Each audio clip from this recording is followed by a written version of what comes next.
How confident are we in the Badgers fixing some of the issues on this team? Live call-in show. Let's talk about it. Locked on Badgers. Let's go.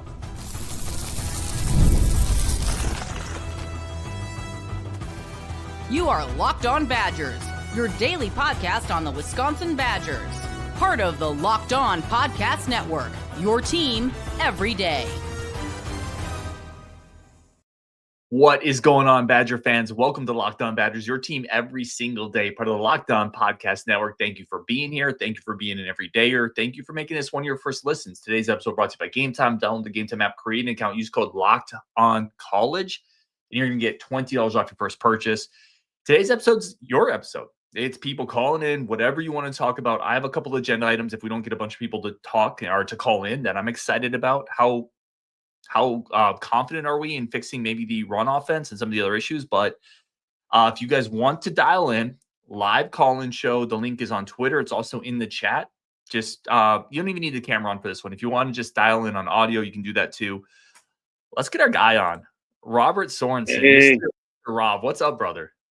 Man, sports, it's kind of like a roller coaster, and this team's really good at getting us to that peak just for them to really drop us. That's how it feels right now. Dude, wherever you want to go with this, and you're not wrong, like wherever you want to go with this, you want to talk what happened at Bama, coming up Maryland, key parts of this team. Where do you want to go? Yeah, I mean, let's start out a little bit with Bama. It just feels like this team actually didn't look terrible at times. It seemed like we'd be driving and I was like, oh, we're actually looking pretty good. And then there'd be a mistake happen, Danny O'Neal with the interception. But then there was just some, you had Brunner with the penalty. You had Reiger with some penalties and just the interceptions, just, you couldn't have them. It's just hard because I thought we looked okay at times. That first interception, you had that safety kind of came in looking like he was going to blitz, and I think O'Neal looked to the one side and thought he was going to have Vinny open, and then so he got picked there. I know you guys were hating on the Lance Mason pick, but I think that Danny and Lance were kind of starting to get like a good relationship there, and I think he trusted his guy. So like I'm not super mad about that, and I think if you watched the camp with Vinny Anthony and Alex Erickson, they were talking, and it's like how Vinny had to fight for the one ball. I think that's what you kind of needed Lance Mason to do there. And he's like, Alex Erickson's literally like, sometimes the best thing you can do for your quarterback is just knock the ball down. And so I think that was big there. I think going into Maryland, you got to win the game. I think Danny can do that even if Billy's not there. So like, I still have some confidence in this team, but I don't know, it's still hard. There's just some little things that are weird, but at the same time, you got Ryan Corey going in. I thought he looked okay. Mandel's there. Like, I know we've had the debate in the Discord on whether this team's more talented than 2023. And I think when you have young people playing, that shows their talent that they have because they weren't doing that back in 2023. So the talent as a whole on this team is better, in my opinion. I think you might be right on the Mason thing. I don't know. I almost think, though, if you're relying on your guy to fight for it, and, I don't know if that's a spot he needs to throw that, I guess. But my initial thought was he needed to be better there. And then I went back and watched it and just felt like no matter what he did, at best, he was going to knock it down, which tells me, like, don't throw that ball to some degree. But I hear you. Let me ask you this, because I had this thought in my head, and I didn't talk about this on the show, but you mentioned parts of the Bama game. You thought we looked pretty good. And I had the same thought.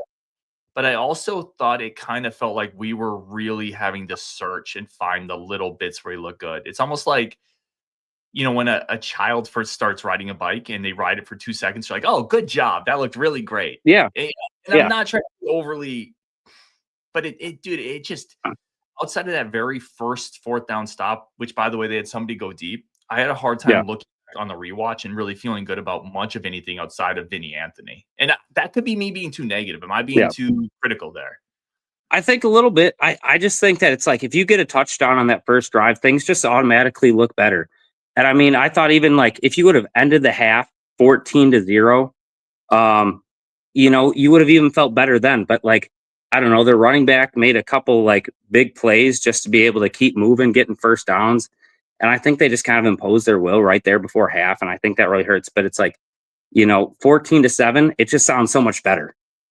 Yep. Obviously they came out strong in the second half, but like you guys have talked about it. It's like Tackett Curtis, my boy, he needed some help there. It's like these are talented guys. I mean, like him going against slot guys and everything like that from Alabama, it's just going to be difficult for him. And, Justin mentioned about Raphael Dunn. It's like that'd be a great spot for him to kind of get in there. But once again, he's younger, and you wouldn't normally expect someone like that to play at this point in time.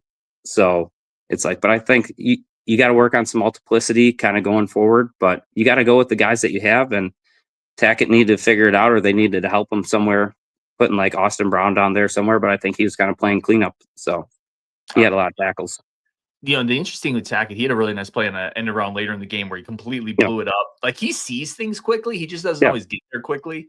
Because I think I am a little more frustrated than I think other Badger fans, which is cool. What is the thing that Badger fans should be most optimistic about going forward? Like, what is the thing you look at and say, I think this is going to get better going forward? We're over exaggerating this potential weakness right now because of Bama.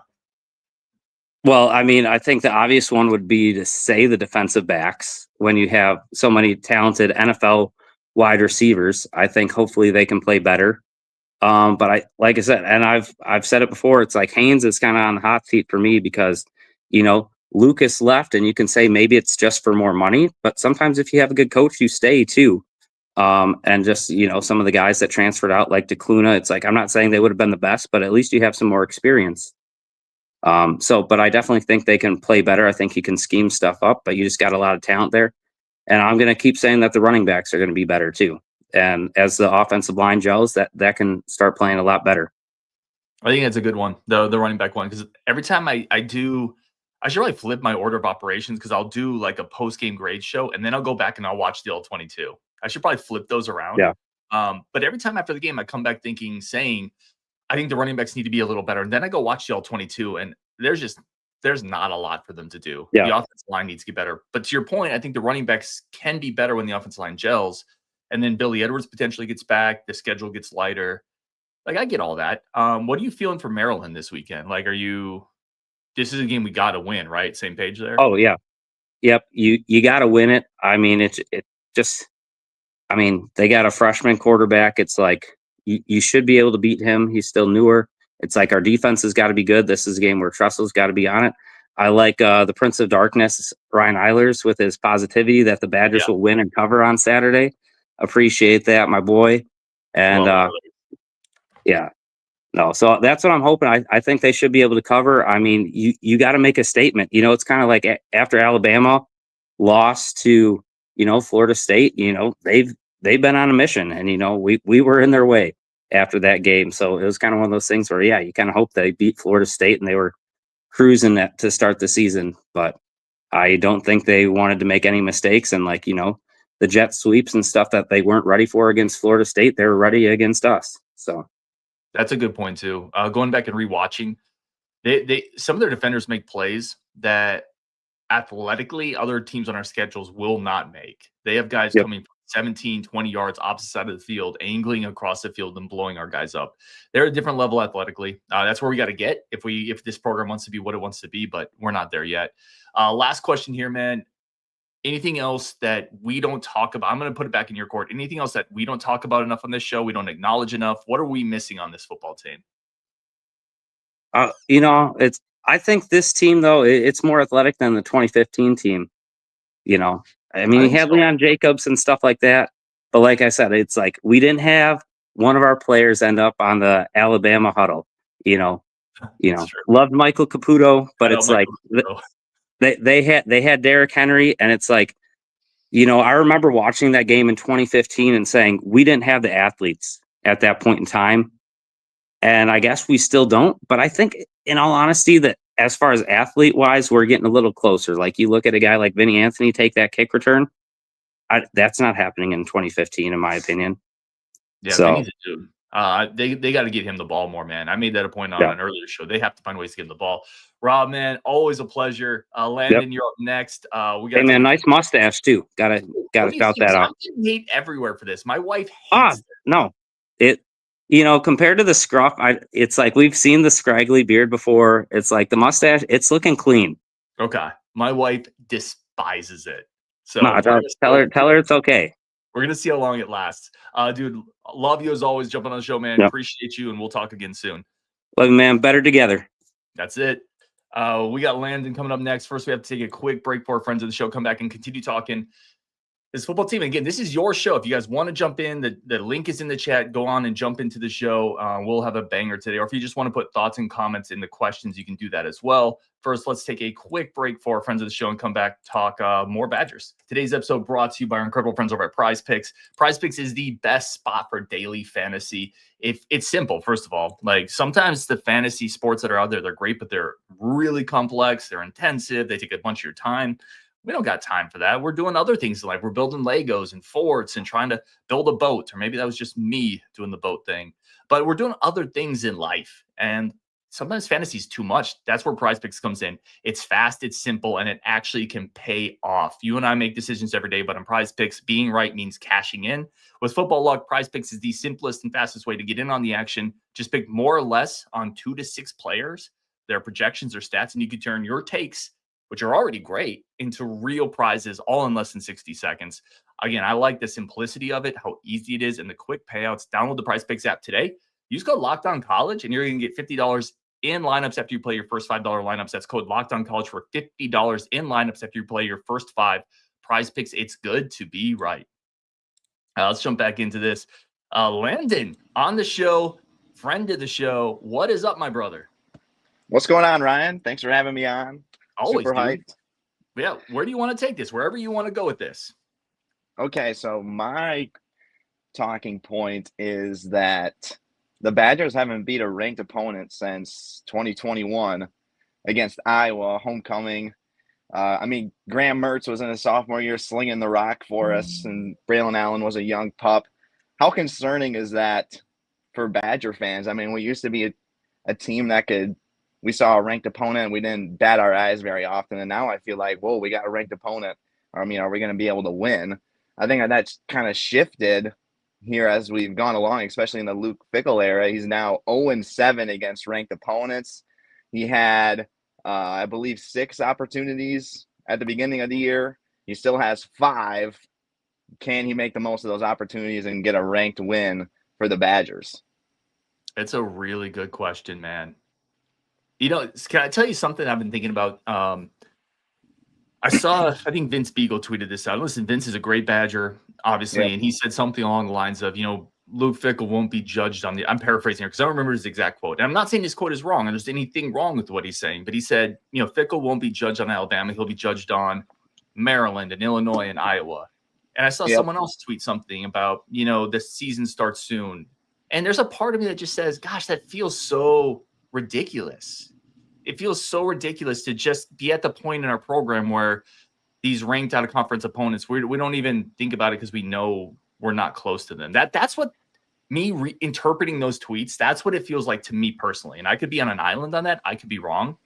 But I don't like that sentiment because it feels like we've almost gotten to the point as Badger fans where it's like, someone told me, well, what could you expect? You're going to get beat anyway. I don't know. I expected to look better. That's what I expected. And if we're at the point where the response to getting shellacked at Alabama is, well, what could you expect? Then I kind of think this program's dead. I'm sorry. I don't like that attitude. And I think it ties exactly with what you're saying. I don't know if that even answers your question, but it frustrates me that it feels like we've almost even punting on having expectations or being allowed to be frustrated by bad losses to good teams because we're of the spot we're in. Yeah. And I totally agree with you. I mean, 4 years is a long time. I can't believe it. I hear it come up all the time on other Badger podcasts that I listen to, and it baffles me every single time. But with this schedule that you got, Ryan, you don't get many. Luke Fickell's first year, he only had 1 opportunity, and that was against Ohio State. Last year, he had a lot more. Now this year, he has even more. So the opportunities keep piling up. And another question for you, which one out of the 5 that are left, and we don't know how this is going to go, teams can lose and drop out of the top 25 pretty quickly. Look at Florida this year. So you never really know how these are going to work out. But the 5 that are ranked right now, which one do you feel best about, Ryan, right now with the team that you're seeing on the field? Let's say that Billy Edwards plays on Sure. Saturday, which I believe that he's going to, and that Jake Renfro is fine. Let's say that for the sake of conversation here. Which one do you feel best about? So of the remaining ranked games, which one do I feel Yep. best about? I mean, well, let's take Ohio State and Oregon off the table because it's definitely not those two. I think it's probably I go back and forth between Indiana and Iowa. I think Iowa needs to run the ball to be successful against us, and I think it actually dovetails into our strength of our defense pretty well. And if Billy Edwards is back, I think we can do a few things against them offensively. I still continue to just think Indiana is a bit of a product of their schedule. The last 2 years, I think they're a bit of a product of their schedule. So I would probably say one of those two. Illinois, I think, is actually going to be tough. I think Altmaier's looked pretty good this year. I would say Iowa. I'm going to say Iowa because it's at home. But I wonder if that's me saying that because they have to beat Iowa. I mean, they have to beat Iowa. So yeah, I'm going to go Iowa. How about you? And here's my thinking of this. I think that we're going to find out a lot after this weekend. I think next week there's going to be a lot of talking points about that because we're going to see how a lot of these teams matched up. Everybody's been playing the non-conference schedule for the last 3 weeks, and now it's put up or shut up. It's conference time, and now you got to actually start playing some Power 4 opponents, whether you like it or not, Indiana. So it's time to show up. Both of the teams that I feel best about would be, which is kind of surprising, is Michigan on the road, which I'm a little less than, but on the road against Indiana, I feel pretty good about. Michigan goes to Nebraska this weekend. Michigan is only a 2.5-point favorite right now down in Lincoln. Nebraska's been playing pretty well offensively, good defensively. They haven't played anyone since week 1 in Cincinnati where they looked a little shaky. We'll find a lot about Michigan on the road, how they handle that against second-year quarterback Dylan Raiola. And then also Illinois travels to Indiana this weekend to face Kirk Cignetti and the Hoosiers. So both of those games, we're going to find out a lot about our opponents that we're going to have to face. And I think that's going to be a good measuring point. Plus our game against Maryland, where do we fit in with the Big Ten as well? So I think there's going to be a lot of questions asked on Sunday morning. That Indiana-Illinois game is going to be a big-time game for the Big Ten for both those programs. This question was in here. I'm going to throw it to you. And then Kevin's in the queue as well. Always good to see Kevin. Again, if anybody else wants to join, the link is in the chat. I'll throw it back in there. But feel free to jump on the show wherever you want to take it today. It's a community show. Someone threw a question here. I've lost it. I meant to start. But do you feel significantly different about this team from where you started the season to right now 3 games in? Better or worse? You know what? I would probably say I feel a little bit better just because of what I've seen on the defensive side of the ball. I know that we got carved up by Alabama's passing attack this weekend, which that's something to say about that. I mean, you shouldn't be giving up almost 400 yards of passing offense in the game. I don't care who you play. But you've also stopped a great team to less than 80 yards on the ground, which there's something to be said about that and to keep that in mind. Whether we'll see how that progresses throughout the season. So I feel really good about the defense, the offensive side. It's crazy to me, Ryan, that one person going down in spring ball has completely shifted the entire outlook on an entire position group. Is just, I can't believe it. One person goes down and now we have nothing. I mean, I think A.J. Blazek's a great coach. I think that we have a lot of good people, which I heard you talk about today, Emerson Mandel and Coverly. I think those are great guys, and they're redshirt freshmen. You know what? They're going to be great for us down the road. But the offense is just – we'll see what happens when Billy Edwards gets back. But I'm not quite there on the offense. But I think the defensive side has lifted me up to I feel better at where I felt on this team. But, man, one player going down, it shouldn't shift the momentum of how you feel about a position group as much as it has, in my opinion. Yeah. Listen, I think it's a fair take. I would say I'm a little more down on this team 3 games in. Not significantly. I agree with your point. I think the defensive line looks great. I like how our running backs look. Lance Mason has been as advertised, but the offensive line by itself almost puts me in a spot where I have to feel a little bit worse about it because they've been really bad. They've been I mean, there's forget being up to Wisconsin standards. Like they haven't been. And listen, Alabama's really good, but you go back and you watch the All-22, and there's a couple clips where our offensive linemen are running into each other still, where Coverly goes one way and Renfro goes the other way. Like that has nothing to do with Alabama, right? We're still walking. We're not even started running yet. So it's been frustrating for sure. I think I'm a little lower on the team than I was at the start because of how the offensive line has looked. But I do think it's a really good point with the defense. As always, Landon, I think I'm jumping on your show later this week, which I'm excited about. Yeah, should be fun. It'll be great. As always, dude, I really do appreciate you. Kevin, and then Brian, you're up next, coming up in this kind of live show, wherever you want to take it. Give me a quick score prediction, Maryland. I think we can put up high 20 to low 30s. I think we're probably going to give up some points. I think Washington's look pretty good, even though they haven't played anybody. But there's something to be said. And like you said about Maryland's offense, they like to throw the ball. We didn't defend the ball well last week through the air. True. I'm gonna go a good 2-score, 3-score, 35-17. Okay, dude. I would say I'll be in the game. I'll be at the game if we lose this game. That is going to be a sad reaction show. All right, man. I appreciate you as always, Landon, and we will talk later this week. I wanted to this coming up because I missed it originally, but I saw Bama Standard throw something in later. He said, great working with you last week. So I jumped on Bama's Standards show last week.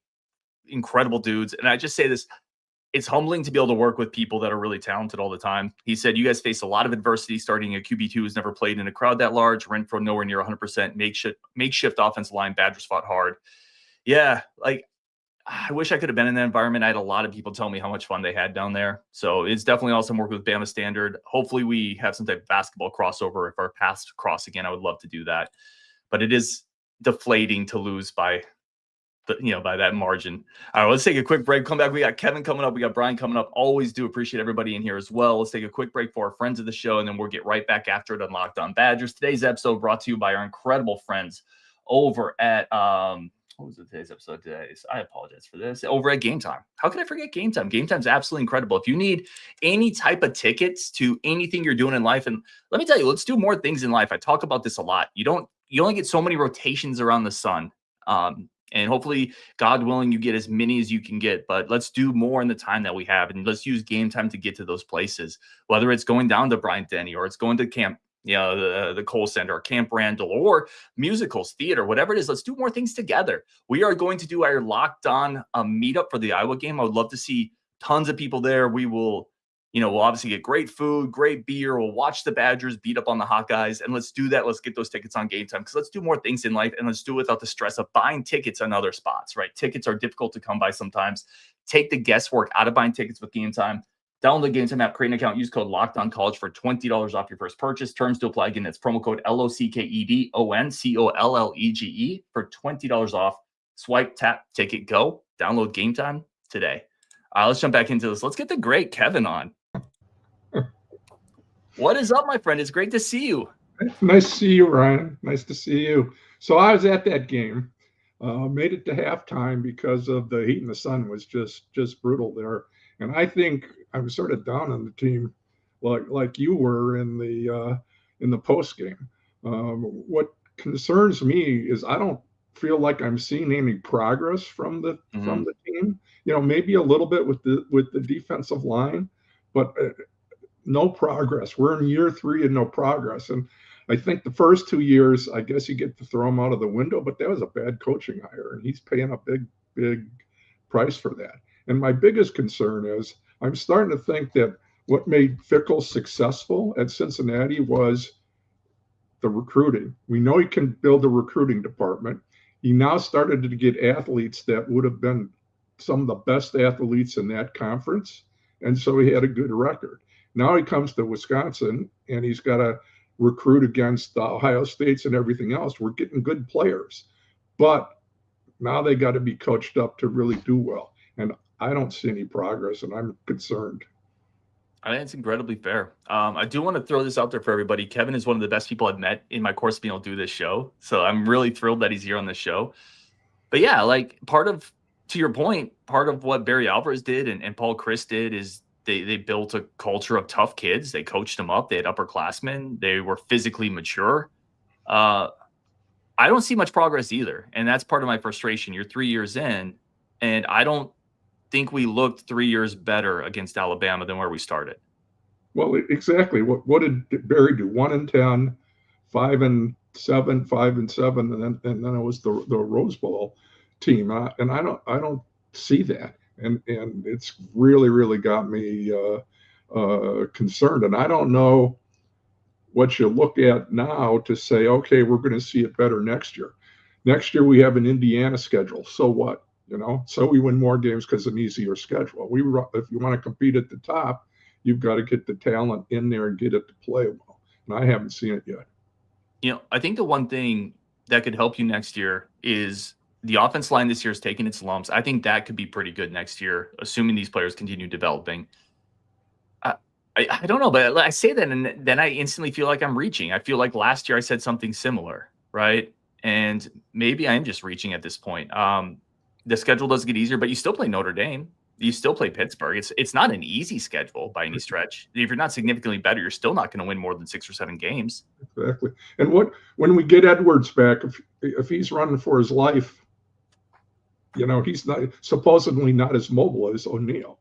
So Right. So if he's running for his life back there, why should we expect anything different than what we've already seen? Other than the teams, other than Oregon and Ohio State, we won't see defenses as tough as we saw with Alabama.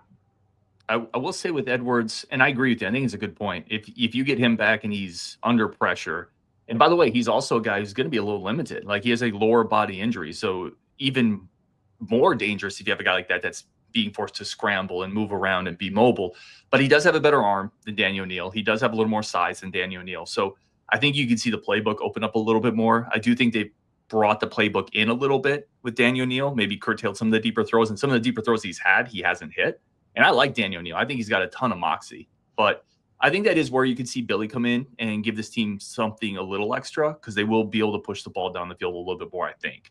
But we haven't really seen it with him either. We're like, that's just projection, right? We don't really know that. We saw him for 2 or 3 series, which, is not fair to judge him on for sure. So, yeah, man, you're gonna be at the Maryland game this weekend? Be at the Maryland game. Are you coming? Yes, sir. Stop at the tailgate. You're always invited.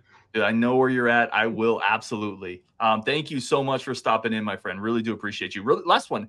Obviously, the game not where you want it to be. What was it like, Brian Denny, for a Badger fan? What was that environment like? What were Bama fans like? It was great. I'd have to admit that. My financial advisor told me he went to the game last year, and he said the environment's great. The Alabama fans are really, really friendly, and that's exactly what happened. We got invited to 2 tailgates from one of the other guys in my group, and people were so friendly. It was great to talk to them. They didn't give you a hard time, even though we were getting our backsides kicked and all of that. I'm glad I went, to see the stadium. You had mentioned in one of the shows earlier, you'd have loved to have been there just to see the game day environment. It was great. I love it, man. All right, I will hopefully see you this weekend before, and then maybe even after we celebrate a Maryland victory, hopefully. Yeah, we'll be there, but it's probably starting 7:30, and certainly after the game. Hope to see you. Hell yeah. Appreciate you, Kevin. Okay, take care. Brian, my friend, thank you for being patient. Wherever you want to go. Yeah, I guess my first comment was just going to be my feelings on Alabama game kind of depend a little bit if I'm zoomed in on this season or kind of, pull back a little bit big picture. If I look at this season, this was a game I kind of had written off coming into the year. It would have been nice to actually, not have been embarrassed kind of as bad as we were, but it doesn't really change my view on this year. But if we zoom out a little bit, then I get into some kind of comments people have already had about, it's the 3rd year. It wasn't supposed to be a complete rebuild to begin with. Then I'm a little more discouraged about where the program is at. Because there was a time, it wasn't that long ago, where we were like, can you take the next step to competing for a national title? Now we, as opposed to, we got to get back to just being solid again. So I guess this is kind of my feelings coming out of the Bama game. I think that's fair. I think it's fair to take a big picture look at Bama, and I'll be honest, I'm probably not doing that as much as I should, because before the season I picked it as a loss, and on Monday of last week I picked a 38-14 Bama win. Now I got more confident as the week went on, which is my fault, but I think that's a fair perspective, Brian, for sure. Yeah. So at this point, I guess the other thing I'll go back to, I think I've mentioned before in the Discord that, sometimes as an old guy, my perspective is a little different as somebody who, was going to school and Alvarez was here and turning it around. It's the year after he won his first Rose Bowl, we went to Nebraska or Colorado and lost by like 40 points or something like that. And we had and we ended up about a 6-7 win team, which is about what I thought we were this year. So, one bad game against a powerhouse team is not the end of the season, for this year. Let me ask you this. Are you able to speak into the mic a little closer or further? Oh, sure. Is that a little better? It's a little hard to hear you. Let me try something here quick. Yeah, I How's appreciate that? it. It's always that's much better. Yeah, it's always tricky getting these things to work perfectly. I think that's much better. Okay. Yeah, sorry, those probably are my cheapy headphones. I can't find my good ones. So No, this is good. This is perfect. all right. So I mean, again, because I thought we were going to be about a 6 or 7 win team this year, I'm still right there. And at this point, the one thing again I'll say, as far as the rest of this year goes, if Renfro gets healthy and Edwards comes back, I think that makes us obviously a lot more competitive going forward. As far as my optimism for the rest of the year being solid. Let me ask you this, and I'm going to ask you something similar that I asked Rob when he started the show off. You mentioned, let's zoom out. Let's acknowledge the fact that we thought Alabama was probably going to be a loss, right? That shouldn't be a shock to us. Yeah.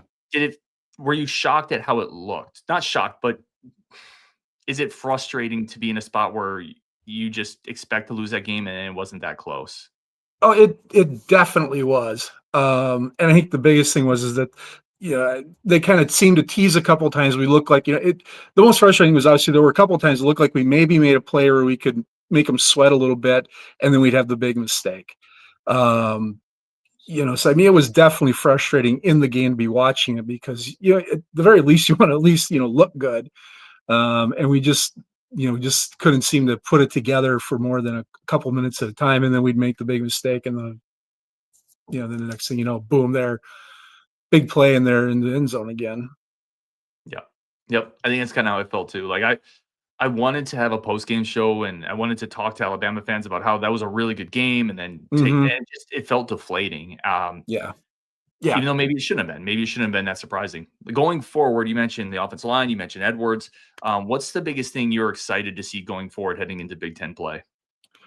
I think maybe I'm maybe this is a bit of copium because it was kind of a good thing in the bad game was they couldn't seem to run the ball well on us, whether that because they didn't commit to it because they didn't have to, or because they really were having trouble with our defensive line.